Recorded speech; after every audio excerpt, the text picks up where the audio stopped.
Naging laman ako ng kalsada. Sinisigaw, ipaksa. Galit sa mga nanunungkulan. There is an anti-establishment feeling among students. Lahat ng politiko, parang kinundem mo na lahat. Kahit ka kay Ninoy Aquino, kung hindi siya namatay sa karma, ang tingin ko sa lahat ng politiko.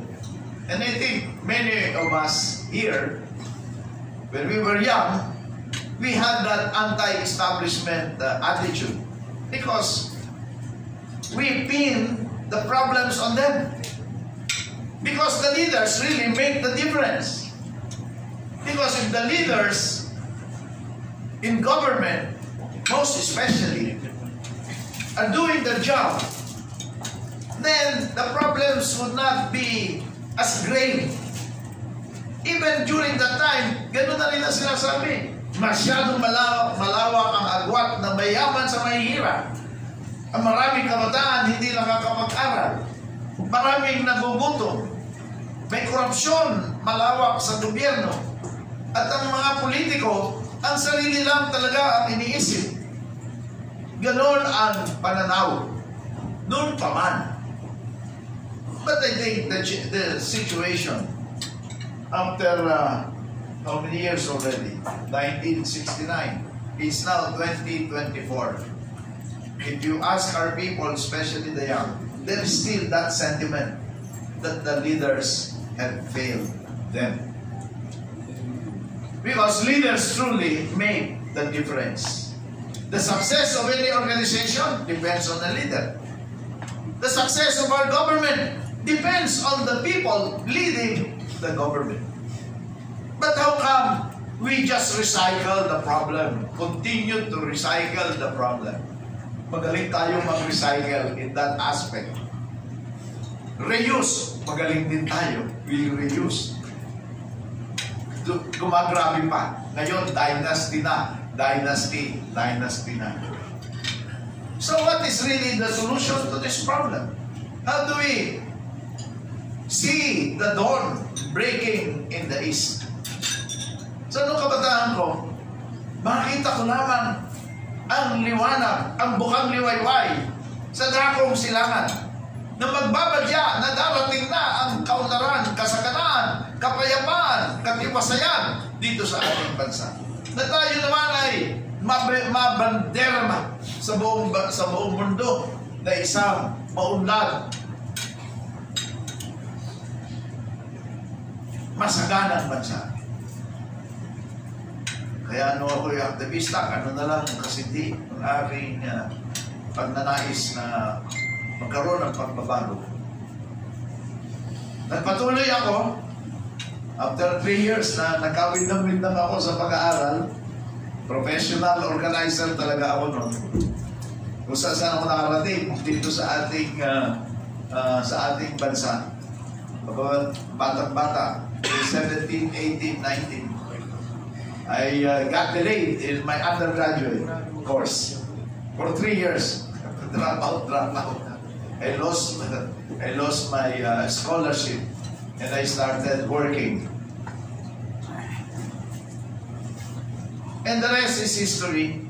Namatay si Ninoy. Lalong tumindi yung aking pagiging aktivista. Hanggang sa ang dating Pangulong Marcos at ang kanyang pamilya ay umalis sa Pilipinas. So hindi ko naman inaasahan, I was appointed Governor of Metro Manila. Ako po yung pumalit kay Imelda Marcos. Batang-bata pa po ako noon, 33 and a half years old. I was the one managing Metro Manila. At dahil ako'y aktivista, at takot akong sigawan ng ibagsak. Kasi ako yung aktivista ko, ibagsak! Natatakot ako na baka naman ako'y sigawan ng ibagsak! Kapagkat ako naman ang nakaupo sa pamahalaan, umiiwas po ako ng todo-todo sa mga sitwasyon na maaaring makompromise ng aking pangalan. But I was animated, I was motivated by my own human understanding. Anong ibig sabihin? Sa aking lakas lang ako umaasa. Nalalabanan ko ang pagiging, ang corruption sa gobyerno. Diba? But sariwang-sariwa pa lang ako sa aktivismo. Ang laking takot ko na baka ako'y sigawan ng ibagsak. But I became senator after being governor of Metro Manila at the age of 35. Until now, the record has not been broken. I'm still the youngest ever elected as senator under the 87 Constitution.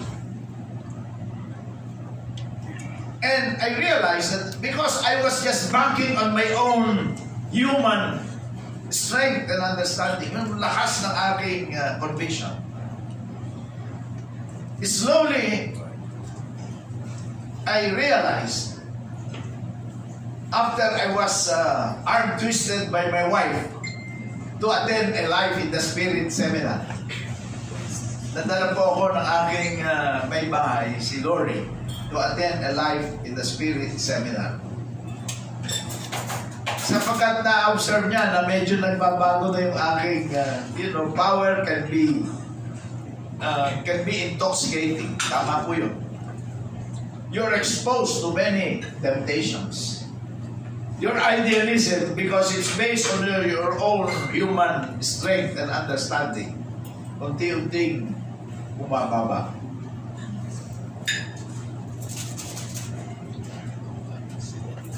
Power has many perks. Not just the adulation of the voters, because I was very young. But you are now exposed to many temptations. And God intervened in my life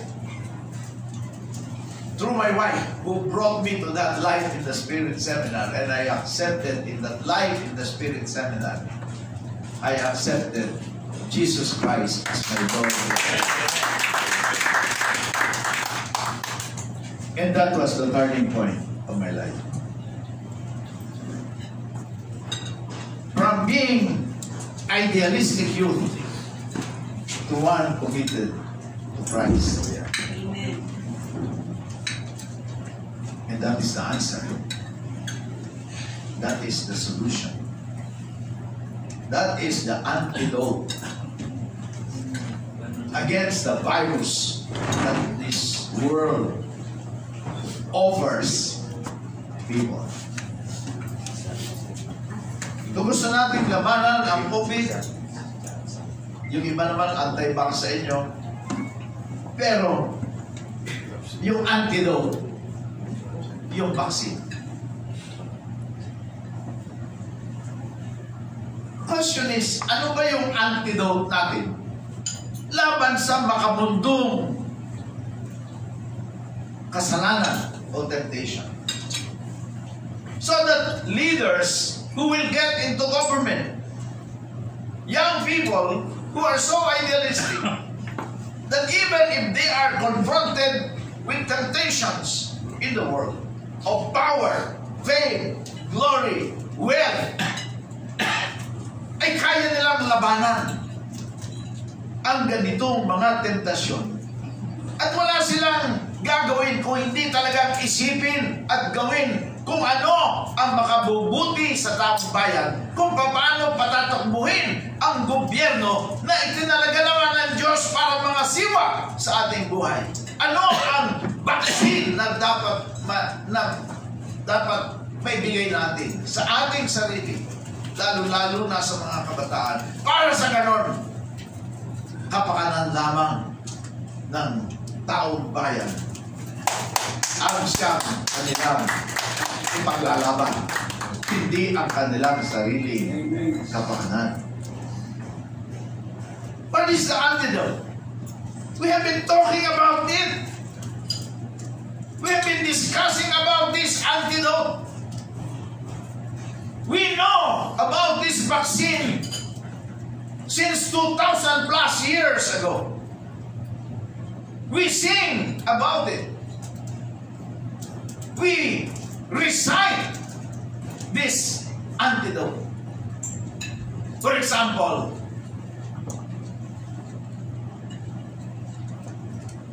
Second Chronicles chapter 7 verse 14. And if my people who pronounce in my name and humble themselves and pray and turn their backs against their evil ways, I shall hear their prayers from heaven, forgive their sins, and revive the land. So clear. The solution for the revival of the land is if the people themselves who pronounce God's name humble themselves and pray and turn their backs against the evil ways, then our prayers will be heard, our sins will be forgiven, and our land will be revived. Revival means the outpouring of the Spirit, the development that is desired to give our existence here truly worthy of being children of God.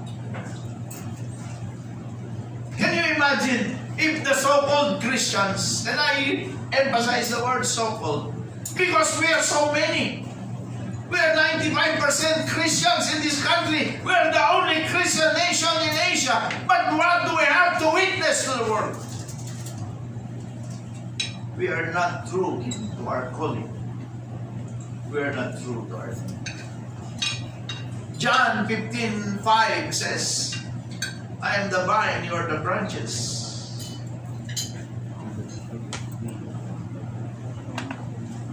If you remain in me and me in you, you shall bear fruit.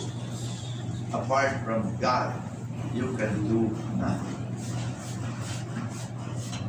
Apart from God, we can do nothing. Again, that is our principle. That is our antidote. That if we are apart from God, if we do not walk the talk, and talk the walk, wala talagang mangyayari sa ating bayan.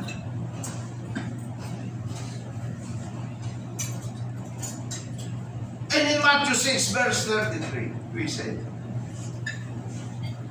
seek you first the kingdom of God and His righteousness, and all the rest will be added unto you.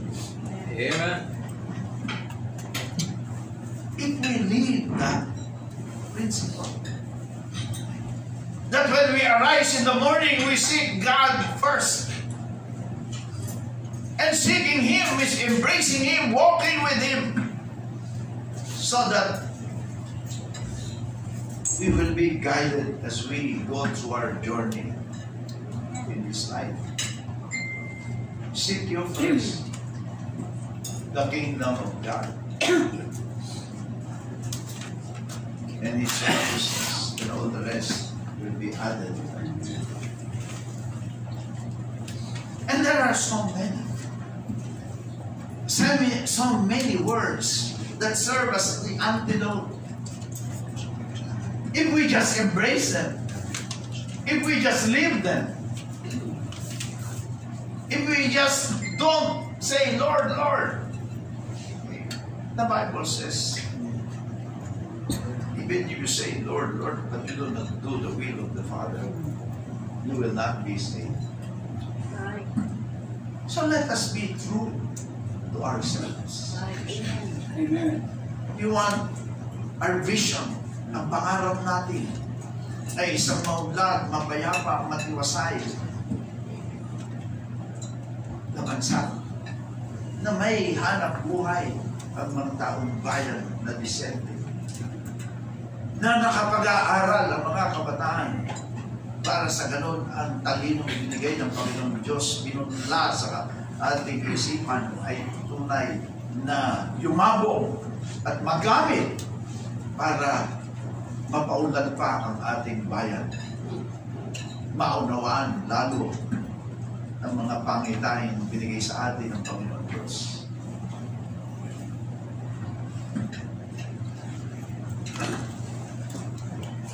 Makakamit natin ang ganitong pangarap kung ating lamang isasabuhay.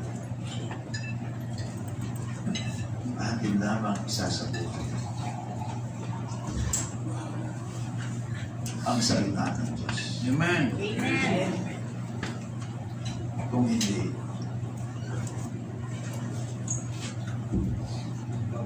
umuporma lang tayo. Amen. Kung hindi, hindi tayo tunay. So how do we proceed from here? Knowing that that is the antidote. Knowing that's the shield that we can use. The Word of God is our shield that we can use against the continuing degradation of the world. Not just the Philippines. Sa Amerika, katakot-takot ang kanilang name-calling to labeling. Nagkira sa Ukraine, Russia. Meron na napipintong digmaan na naman sa Middle East. Palala yung labanan sa Israel, sa Gaza, sa Lebanon. Hindi ito ang mundo na kaaya-aya sa Panginoon Diyos. So how do we proceed from here in the Philippines? We have to establish a government that is God-centered. Amen. We have to establish a government who are righteous with righteous leaders. Amen. Amen? Amen. There is no ifs and buts about it. There is no other way but to have that kind of government with leaders who are righteous, who are Christian to the core, in words and in deeds. Because government is the instrument that God has installed to govern, to make sure that His people are elevated to a certain level of life that is conducive to being people with dignity. Government is a necessity. And to make that government work, you have to put in the righteous leaders there. The question is, are the people ready to put the righteous leaders in government? Are we ready? Di ba? Election before any election, isang katutak na ng mga propaganda ng KBP, vote wisely. CBCP, vote wisely. Di ba? Sa katutak na advertisement, ang mga media, naglalagay sila ng kanilang sariling campaign for voting wisely. Itong criteria, itong gabay, sabi ng isang grupo, itong gabay sa pagpili ng mga karapat-dapat na leader, napakagaganda nga. Pero sumusunod ba ang tao? Sumusunod ba ang tao? Ang question, bakit hindi sila sumusunod? Bakit hindi nila ginagamit ang kanilang karapatan na pumili ng leader para patakbuhin ang gobyerno at mapaganda ang ating buhay? We don't have to reinvent the wheel. Ang ganda-ganda ng mga Philippine Development Plan. Binabago lang after 5 years, pare-pareho rin naman. But the objectives are the same. Amen. Nasa konstitusyon na. Yung lahat ng mga provision na dapat sundin. The roadmap is already there. It's just a question of implementation, basically. Implementation, hindi yung pabali-bali ang mga policies nagbabago. Minsan binabago to make sure that the policies will benefit certain sectors. But overall, the roadmap has already been clear, already defined, already well explained. Question of implementation. So how do we make our people be awakened that if they put leaders who are not righteous in government, they will be the losers. The people will be the losers. How do we put people in government who will fight gambling? Oh, maganda kayo, no? Labanan nila yung pogo. So, hindi pa nagingay ang dalawang senador, di nagpatuloy yung pogo. Katakot-takot pala yung pogo na yan, ano? May torture pa, kung ano-ano. Saka mayroong mga love scam, kung ano-ano. May quota pala yung mga tao doon. At kung hindi makareach ng quota, ay tinotorture. That's how bad that yung mga pogo na yan. At alam mo, nilabanan ko yan, gambling sa Laguna, at saka ako yung DILG Secretary. Kasi, sabi sa banal na aklat, ika-10 utos, do not covet the property of others. Amen? Kaya pagka nagsusugal ka, ang intensyon mo, hindi naman para ikaw ay matalo. Ang intensyon mo, gusto mo makakuha, di ba? You're coveting the property of others. Yung pera na iba, kinokobet mo. Eh di covetousness yun. Kaya nilabanan ko yun. Ako yung governor sa Laguna, at saka ako yung DILG Secretary. Ano yung niligay kong paskel sa Laguna? Sa Diyos umasa, huwag sa pachamba-chamba. You know, God is faithful. I was advised by my well-meaning friends, Joey, matatalo ka dyan. Maraming kabo dyan. Lalabanan ka dyan. Hindi ka niya iboboto. Hindi ka niya iboboto. Alam mo nangyari? After my first term, nanilabanan ko yun. Ay lalo dumami ang boto ko. That is good. Eh kasi ang dami ko namang ginagawang magaganda. May scholarship sa mga kabataan. Ako nagsimula, ang daming scholar. Eh siguro yung mga anak ng Cabo, scholar din. Pagpunta nila sa ospital, may gamot, may doktor, mabango, ang toilet, maayos. Ano? Okay pumunta sa ospital. Eh, minsan nga pinagawa ko, alam mo yung automatic door? Di ba? Yung mga pagpasok mo bumubukas ng kusa. Nung araw, mga 1995, hindi pa uso yung mga ganun. Madalang pa yun. Sa mga high-end malls lang, meron mga ganun. Sa Laguna, pero hindi pa sanay yung mga tao galing sa mga barangay. So, pagpasok na lang ganun, bumukas, natakot pa yung mga tao. Umatras sila. So may gamot sa ospital, mabango, hindi maliwalas. So yung mga siguro yung mga anak ng mga kobrador, yung mga magagalit sa akin, okay naman pala itong ating gobernador na ito, mahusay naman pala. Yung anak ko, naging scholar pa. Alam mo, just sa Manila Hotel, biglang may lalapit sa akin. Presidente ako ng Manila Hotel, ako chief waiter doon. Biglang lalapit sa akin, scholar niyo po ako. Undersecretary na ako. Ako naninindig yung balahibo ko. Ang dami lumalapit. Teacher po ako. Manager po ako. Ay nakakatuwa naman. Yung mga anak ko, malaman na anak ko sila. Nung mga kaibigan, nung mga na-meet nila, kasi alam mo yung papa mo, kung hindi sa papa mo, hindi ako nakatapos. So God is good. If you just do the right, God will protect you. Nung second term, hindi first term, alam nila paano ko na yan, korupsyon. Walang korupsyon sa Laguna. Itaga nyo sa bato. Kausapin nyo lahat na naging kontratista doon. Sasabihin nila, they never had it so. Parehas. Ang bidding, nandun sa lobby. Ang bidding. I-expose sa mga tao. Hindi pa, wala pang CCTV noon eh. Wala pa. Hindi pa gaano nun. Hindi pa na, hindi pa pwedeng i-live stream. Wala pa. Wala pa nung araw. Pero nandun sa lobby ng Kapitolyo, meron bulletin board, bubuksan yung mga bid, mga sealed bids at talaga nililista. Pinapakita sa tao. At alam nyo, tinaklan, makuta ka eh.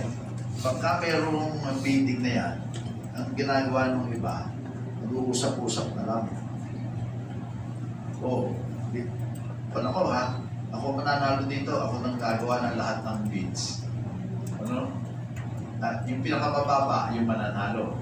Yung pinakamadali. Nag-usap na sila, isa lang gagawa. Isa lang gagawa. So, sila, niririg na nila. Wala pa sa bidding talaga. Inaayos, niluluto na nila. Nagkukuntsaba na sila. Okay. Ganun ha. Naisip ko, ganun ha. Isa lang gumagawa ha. Ni-require namin. Lahat ng magbibid, kinakailangan magpakita na meron silang deposito sa bangko under oath. Yung manager sasabihin, may deposito. Kasi ang ginagawa ng iba, kahit wala namang pera, pupuntos-puntos lang. Tapos nagkahati sila, binibigyan na lang yung iba. Pwede siya mananalo. Nung ginawa ko yung may requirement na gano'n, sino maglalagay ng pera doon sa kanilang bank account? Baka itakbo pa. So wala na, laban na sila talaga. Nag-bidding. So, bagsak ang mga presyo. Isa pang ginawa ko, yung inalam ko talaga kung magkano yung bakal, yung semento, sa market, para yung agency estimate, kung hindi ako maiisahan ng mga gumagawa ng agency estimate, kung ano talaga yung tamang presyo, meron namang profit talaga, standard, 15% maximum. So, yung agency estimate ko, talagang tama. Hindi nila ako maluloko. So, Candice po, alam mo, isang taon, 80 million ang savings against the budget. 80 million, 100 million. Kaya ang dami kong savings, ang dami kong nagawa. Ang dami kong nagawa. So, it is possible. It is possible. Alam niyo, magkano national budget? 6.3 trillion. Sabihin mo na lamang na 10% nawawala. Alam niyo na kung bakit. Bakit? Kasi naloloko naman yung bidding eh. Bidding-biddingan. Kahit na magawa ka ng technology dyan, gawin mo kung ano-ano mga arm's length. Walang pakikipag-usap, gano'n. Just apply, etc. Kung talagang gusto lokohin, maloloko pa rin yan. At kung may hackers, di ba? Kahit na gawin mo firewall, kung ano-ano, naaayos pa rin nila, nalalaman nila. Pero kung ang puso namumuno, hindi mo maloloko. Yung technology can be useful. Pero kung yung namumuno, ang puso ay maitim. Kahit anong teknolohiya, aayusin yan para makapagnakaw. So, 6.3 trillion. Imagine mo. Sabi ng UP, mga 30% yung nananakaw. Sabi mo na lang 20%. 6.3 trillion. Magkano yun? 1.26 trillion. Isang taon. Imagine niyo, magkano yung 1.26 trillion? Sa katutak na eskwelahan, matataas mong sweldo ng teacher, magpapatraining mo ang teacher, makakabigay ka ng mga grants for investments para sa ganun, lumago ang mga negosyo. Tulungan mo ang negosyante, ang mga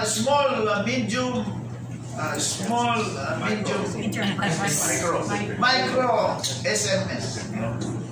Matulungan mo yan, mabigyan ng kapital, turuan mo, dagdagan mo karunungan ng mga nagninegosyo mga maliliit. Mas mabilis, isang dekada ang Pilipinas magiging first world country kung ang mga humahawak ng ating pamahalaan, nasyonal at lokal, ay yung talaga may takot sa Diyos. The fear of the Lord is the beginning. Yun ang biggest antidote. The fear of the Lord is the beginning of wisdom. Amen? Amen. Yun talaga. Hindi. Pardon me ha. Diretsahan ko usapan. May mga kausap ako. Uy, sige ganito. Official. I will not mention position. Kanya, tumangkap kay Kristo yan. Kristiyano yan. Allergic na po ako doon. Allergic na. By the fruit, you shall know them. Hindi ako po manghuhusga. Pero very obvious. Kung wala namang sinasabi against corruption, at ang lifestyle is not equal or commensurate to the salary or benefits being received from government. Tatlong question mark sa akin yan. Tatlong question mark sa akin. Why? How can you live on a salary even if taas na ngayon? Living in a mansion, having the high-end cars, no? And lavish ang spending. How can you say you can be a trusted official? Kaya, not all those who say, I am Christian, or I say, Lord, Lord, okay na yun. We have to really know the background of the person. Yes. In all modesty, kung saan po ako nakatira noong 1983 na condominium dyan sa CBRP, naging dalawa naman po. So, nagkakita ako, parehong pag-ibig.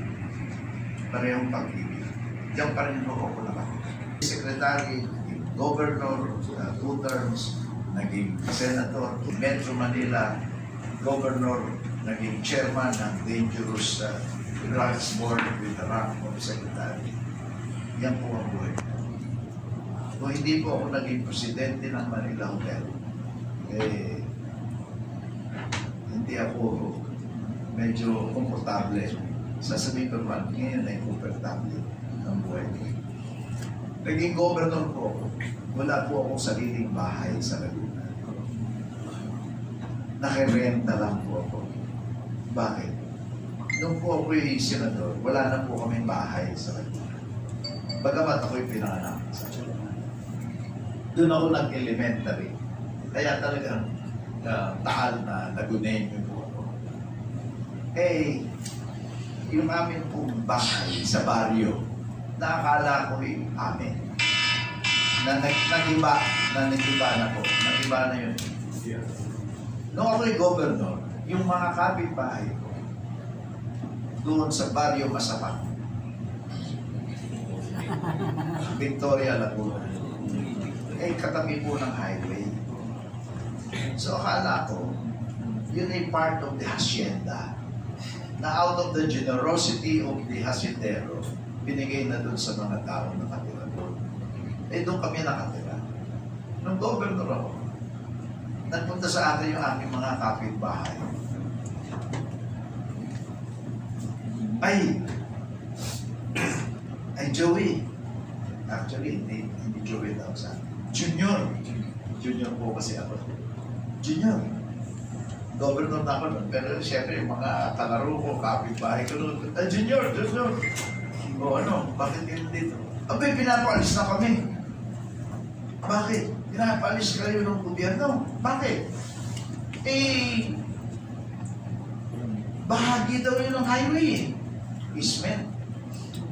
Oo, akala ko, pag-aari ng hacienda yan. Binigay na sa atin. Hindi daw. Yun daw ay part ng highway. Pinakita yung DPWH order na ordering them to vacate. Pero kaya po siguro ginawa yung linalo. Squatter pala kami doon. Squatter. I will write this in my book. Lumagawa na po ako ng so nakiusap ako sa DPWH na i-declare na ang yun. Humingi ng proclamation na giving it to the winapap na bigay na sa mga tao. Awa ng Diyos, nandun pa rin yung mga kapitbahay ko.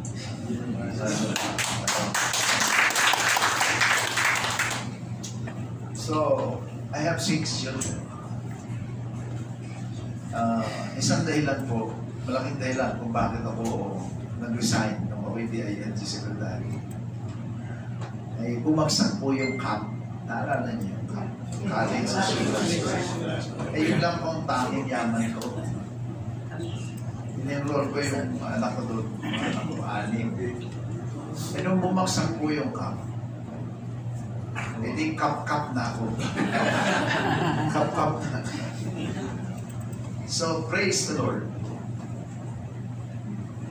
Ang sequence niyan, governor ako ng Metro Manila, then 2-term senator, then 2-term governor.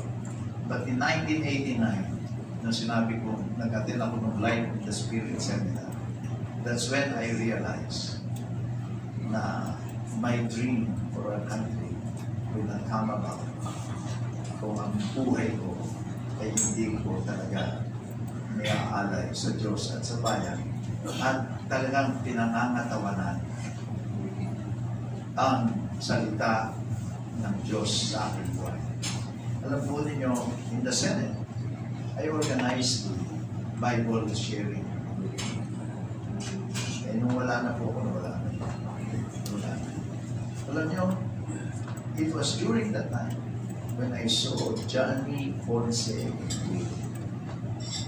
Kasi kami puro ni Johnny, ako at saka si Nene Pimentel na nagsimula ng Bible sharing. Pareho pong mukha kami tatlo, glowing doon sa Senate. Ang itsura ni Johnny, I can still recall at that time na talaga pasok ang salita ng Diyos sa kanya. Talagang glowing, nag-glow. Lalong gwapo. Gwapo po si Johnny. Ang gwapo. At saka, you can sense the Spirit is within. Kaya lang, wala na ako. Parang nag-aaway-aaway lang isip. Pero sumama sa amin sa Bible sharing group sila, Neptali Gonzales, si Betty Ramos, Shahani, kahit sa Cebu Supreme. Pero ako po yung ring leader nila. Ako yung talagang taga-organize. So what am I trying to say? I got injected with a vaccine. And that is fear of the Lord. And all those beautiful verses in the Bible. I mentioned just a few. 2 Chronicles 7, Matthew 6, verse 33. John 15, 5. Ay, napakadami pa po. Napakadami. Ang salita ng Diyos, talagang pagka iyong tinanggap, ay nanunood sa iyong katawan. So, moving forward, and I told Pastor Jojo about this. One vote movement. Hindi ganun din, makakampanya kayo. Makakampanya ka na. Bumoto kayo, ang boto nyo ay sagrado. Every election, palagi natin sinasabi yan. I have some suggestions to really see changes happening in our country.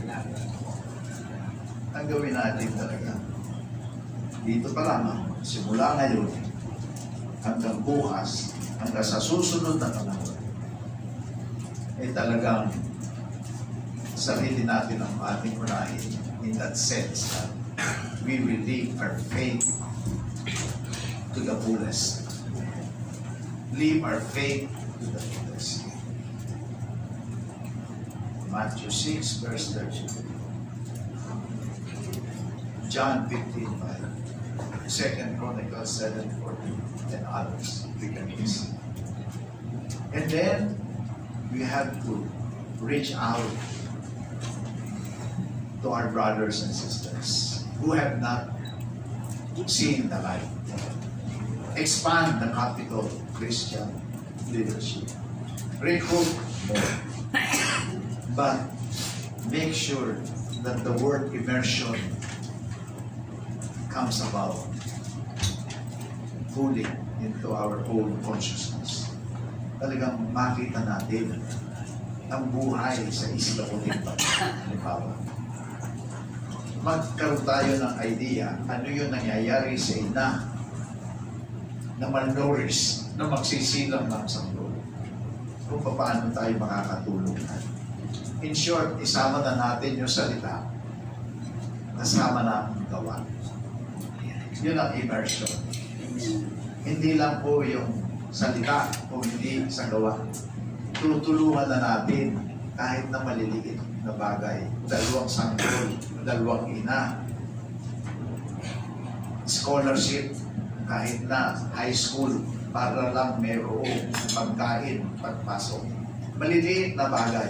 Bigyan na natin ng concrete application yung ating pananampalataya. Hindi lang dasal, kung hindi meron din tulong sa kapwa. Hindi po naging buhay ko. I was exposed to the life of our people. Yung Isla Cotabato, kinumpara, dinala rin kami sa Forbes Park. Nakakita namin, ano nga ba itong mundo ito? May mundo ang mga mahirap, may mundo na napakayayaman. Meron pang kwadra ng kabayo na air condition. Eh doon naman sa Isla Cotabato, eh napaka 6x3. Eh 6 na tao ang mga matutulog dahil sa hirap. Hanggat hindi natin nakikita ang lipunan ating ginagalawan in concrete ang ating pananampalataya ay hindi magkakaroon ng concrete application because we do not know the existence of our people who are in need. And we have to start with the young or prioritize the young.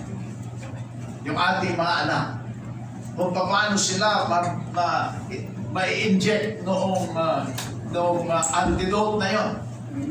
Let us open the Bible to them. We have to be creative so that they can also experience being born again. Yeah. Amen. Being born again. From the youth will rise the leaders of tomorrow. So, bata pa lamang, yung ating mga anak, walk the right path, being vaccinated with an antidote called fear of the Lord. And if we are able to do it, from Batanes to Tawi-Tawi, talagang massive ang ating pagkilos. In coalition with other groups, we are not alone. In coalition with Bamon, with Sibak, with CBCP, with other Catholic groups, with the evangelicals. Kung talaga tayo naniniwala kay Kristo, there is no reason why we cannot be united. Moral force in Philippine society that can change it for the better. Maraming salamat.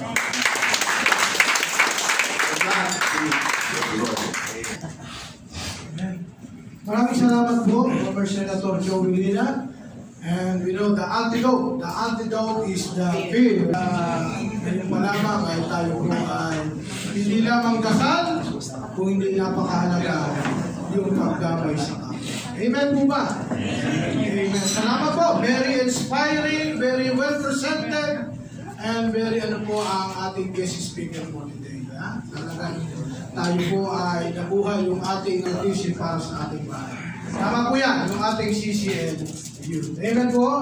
Ano bago po yan ay sa anumang organisasyon ay meron po pagkakalan. Amen po ba? Are you happy to give? Kasi sa pagbibigay, humihina ang boses kasi. Kailangan po, if you want to bless, hindi po tayo church, pero kailangan po meron po pagbibigay. Kung ay nagbibigay, hindi ka nawawala. Kung hindi sumasagana ang salita.